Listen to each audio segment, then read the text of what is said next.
Kumusta sa inyong lahat? Dito naman tayo sa vlog natin ngayon gabi sa Batang Quiapo yun ang trabaho. Unang-una sa ito ay video teaser lamang para ma-update. Huwag kalimutan subscribe at follow ang channel. Salamat po. Dito nga ay humingi ng tawad si Tanggol sa kanila mag-ama dahil nainganyupang siya sa loob ayon pa sa kanya.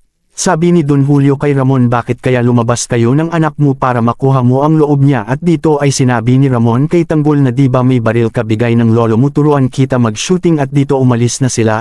Dito dumating na sila sa shooting place. Dito ay si Mondo nagtaka na kina Lena at Redder kasi lagi sila magkasama nito at naglihim sa kanya.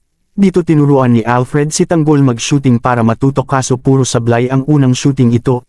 Si Ramon ay nag-shooting puro may tama ang target nito. Dito ay nagpa-meeting si Colonel Suarez sa mga tao niya mag-high alert dahil sa fiesta ng Quiapo para maiwasan ang kaguluhan. Dito mag-shooting ang dalawa at maganda na ang tama nito kaya sinabihan na patuloy lang. Dito ay tinakot ni Ramon si Tanggol sa pagtutok ng baril kaya ito si Tanggol ay nangamba ito sa tutukok ng baril.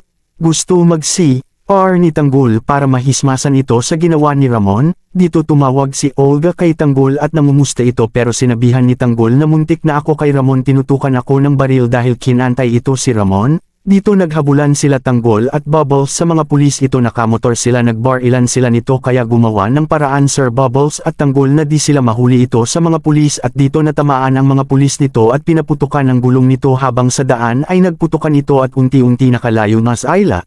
Dito ay tumawag si Chief Espinas kay Bubbles at sinabi na patay na si Congressman kaya ang saya ni Chief Espinas. Abangan sa Lunes ang Batang Quiapo. Huwag kalimutan follow at subscribe ang channel. Salamat po.